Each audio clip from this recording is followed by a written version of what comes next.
So yun, good morning sa inyo mga tol.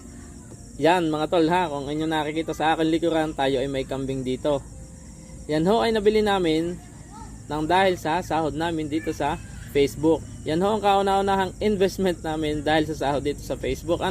Ibinili na lang ho namin ng kambing kaysa naman ho kung saan-saan lang mapadpad at mapunta yung aming natitirang pera na sinahod namin dito sa Facebook.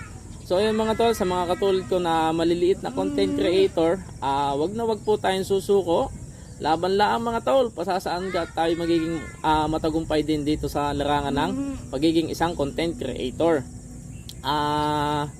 Gagawin ko ang lahat mga tol para mapadami ito at ipapakita ko sa inyo kung talagang dadami ito. Pero yan po mga tol ay buntis na. Buntis ko na po yung nabili, dumalaga.